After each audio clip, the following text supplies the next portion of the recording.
A very good morning to all. In the previous class, we have studied what are the parts of the circle. Till now, we know that the center of the circle, radius of the circle, diameter, and chord. These are the parts of the circle. Now, center of a circle is a point using which we can get a circle. Radius is a line joining the center of the circle to any point on the circumference. Now, chord. Chord is a part of the circle which divides the circle into two parts, and each part is called as an arc. Now, since the chord divides the circle into two halves, if the chord divides the circle exactly into two halves, we call it as a semicircle, and the diameter is the largest chord. But if a chord which is not the diameter, which divides the circle into two parts, it can be classified as minor and major arc. Minor arc is the arc which is the smallest part, and major is the arc. You can see the blue part is minor, and the remaining skin color you can see that is called as the major arc. Now each part you can see we call it as an arc. You can see the chord AB divides the circle alongside in two parts. Arc AXB is small, so it is called as minor arc. And you can see arc AYB. Since arc AYB is big, we are calling it as a major arc. You can see arc AYB. Now, as I told, now see, arc AXB is also expressed as arc AB.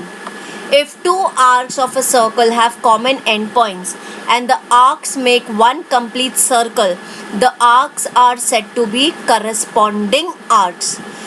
The arcs which form circle are called as corresponding arcs. Here you can see arc AYB. Also it can be denoted as arc AB. Arc AXB also denoted as arc AB. So arc AYB and arc XB are mutually corresponding arcs. In the given figure, chord RT is a diameter of the circle, hence divides the circle exactly into two halves. As RT is the diameter, what we get the figure is as semicircle, and the arcs formed are called as semicircular arcs. So here today we have studied a new concept, a new part of a circle which is called as the arc. And arcs are formed using a chord and a diameter. And in this we have studied about the semicircular arcs, minor arcs, major arc, and the corresponding arc. There is a difference between the minor arc, major arc, corresponding arc, and semicircular arc. You need to understand this concept very carefully. Now we move further. Now further what we are going to study is about the central angle and how to measure an arc. You can see in the figure having center O. Also, O is a vertex for angle AOB. In the diagram you can see angle AOB and O is the vertex. Now an angle whose vertex is the center of the circle is called the central angle. You can see in the diagram, since O is the center of the circle, O is used as the vertex for angle AOB, and such angles where vertex is the center of the circle, such an angle is called central angle. I repeat, an angle whose vertex is the center of the circle. Center of the circle is that point which we use to draw a circle. So that point, that center of the circle, if it forms a vertex of an angle, it is called as central angle.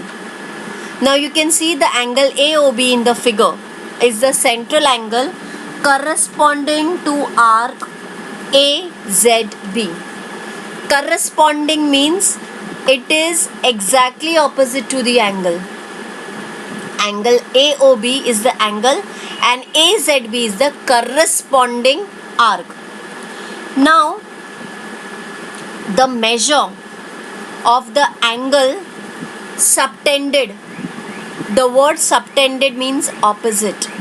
The measure of the angle subtended at the center by an arc is taken to be the measure of the arc.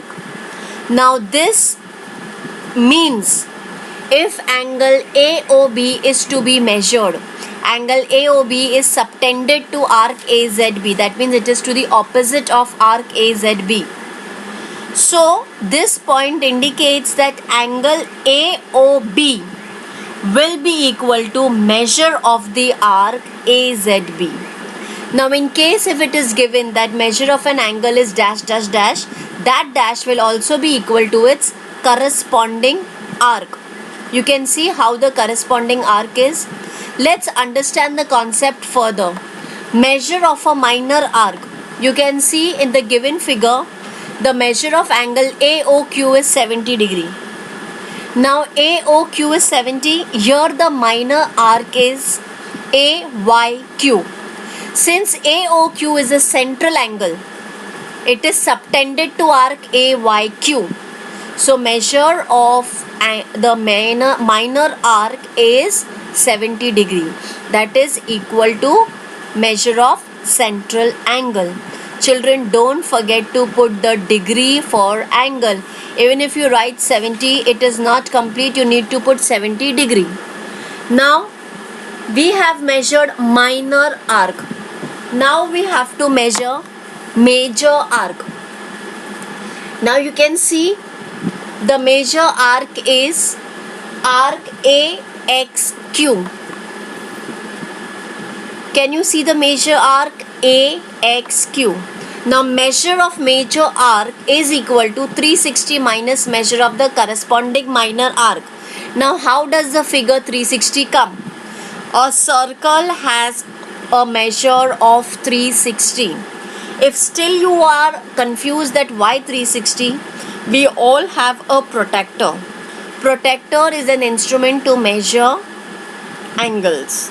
Now the maximum measure of the protractor is 180. Since the protractor is 180, it is a semicircle.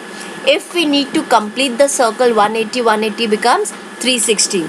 So measure of major arc is 360 minus measure of corresponding minor arc. Measure of major arc AXQ. In the figure you can see 360 minus 70 degree, which is equal to 290. So this is how we calculate the measure of a arcs, minor as well as major. Now the measure of a circle. When the radius OA of a circle turns anti-clockwise as shown in the given figure through a complete angle, it turns through an angle that measures 360 degree.